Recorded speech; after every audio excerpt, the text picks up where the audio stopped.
AHN news, खबर दुनिया भर से। मध्य प्रदेश में कमलनाथ इनका साबिका चीफ मिनिस्टर है, अब चीफ मिनिस्टर बन सकता है मध्य प्रदेश में।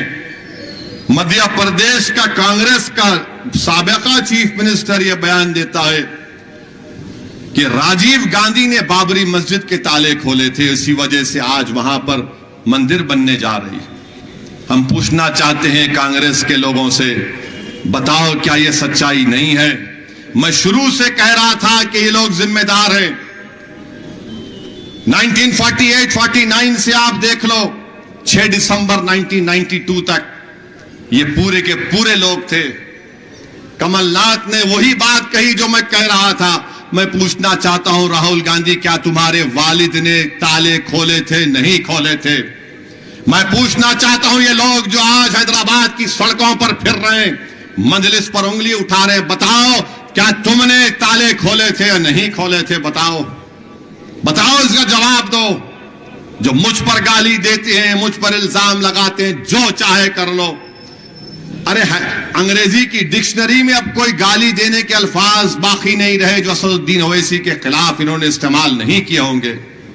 और जिसको नहीं मालूम, उर्दू में डिक्शनरी को फेरोजुल लुगात कहते हैं। फेरोजुल लुगात का भी इस्तेमाल कर लो, जितनी गाली देना है दो, मगर मैं ये जो कह रहा हूं सच्चाई है नहीं है तो क्या है बताओ। मेरे अजीज दोस्तों और बुजुर्गों, ये कमलनाथ का बयान पर कोई कांग्रेसी कुछ नहीं बोलेगा, राहुल गांधी कुछ नहीं बोलेंगे, बल्कि मैं तो कह रहा हूं कि जनवरी में जो तकरीब होने वाली है, नरेंद्र मोदी को राहुल को भी साथ ले जाना चाहिए, क्योंकि राम और श्याम की जोड़ी रहेगी। इनके पप्पा ने शुरू किया और आरएसएस के बेटे मोदी ने उसको पूरा कर दिया, तो दोनों को जाना चाहिए। मोदी जी, राहुल को भी उनका हक अदा करने दो। आप दोनों जाइए, आप दोनों एक हैं, आप दोनों में कोई फर्क नहीं है। एक जरा ज्यादा गुस्से में बोलता, एक जरा फिरा फिरा के अंग्रेजी में हिंदी में बोलता बेचारा। अब हिंदी उर्दू में बोलने के लिए हिज्जे करना पड़ता उनको। हिज्जे करने के माने मालूम आपको? हिज्जे करना किसको बोलते? हिज्जे करना ऐसा है, अब यहां लिख दिए, असदुद्दीन ओवैसी टेक्स मनी, तो उन्होंने हिज्जे करके बोलते असदुद्दीन, हिज्जे करके बोलते, उसको हिज्जे करना बोलते। लिख के दिए तो भी देख के नहीं बोल सकते बेचारे। का त्रिपुरा का इलेक्शन लड़े, नहीं लड़े, जाके ऐसा बोल रहे कि नहीं मालूम क्या हुआ, नहीं मालूम, ऐसा चीख मार इन्होंने लड़े। आसाम, मेरे को आसाम से फोन आया एक मौलाना का, ए भाई तुम आसाम का इलेक्शन नहीं लड़े, ये बोल रहा है। मैं आऊंगा फिर, अब बोले तू आजा, अब तो जवाब देंगे इनको हम। त्रिपुरा का नहीं लड़े, नहीं मैं त्रिपुरा जिंदगी में नहीं गया, नहीं त्रिपुरा का इलेक्शन लड़े। अब कल से मोदी साहब आएंगे, स्टीयरिंग ओवैसी के हाथ में है भाइयों बहनों। उसके बाद उनके छोटे भाई आएंगे राहुल, बी टीम है, बी टीम है।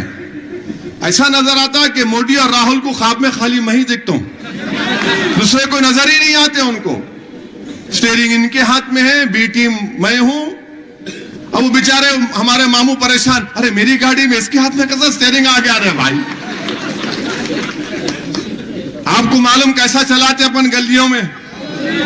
मामू परेशान है, इसके हाथ में आए तो उन्हें किधर किधर से कट मार के निकल जाता, नहीं मालूम, भी डरते।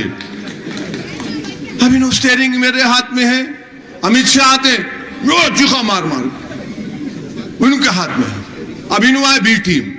तो बहरहाल मेरे अजीज दोस्तों और बुजुर्गों, ये इनका तरीक़ेकार है।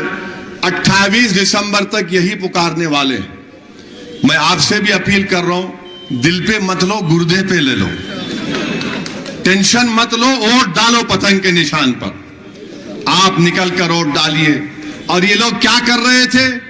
ये करना चाह रहे थे कि हमारे गैर मुस्लिम भाई बहन को, दलितों को, बैकवर्ड क्लास को पैगाम दे रहे थे, मजलिस तुम्हारी दुश्मन है। मगर 5 साल में हमारे कॉरपोरेटर्स, हमारे जाफर हुसैन मेराज, हमारे दलित भाइयों की बस्ती में गए, उनसे पूछे काम क्या है, काम उनका काम कराए।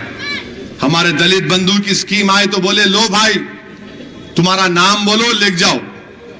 उनको दलित बंधु में उनका काम किए। आज लोग देख रहे हैं कि आज मंडली AHA न्यूज को लाइक करें, शेयर करें और सब्सक्राइब करना ना भूलें।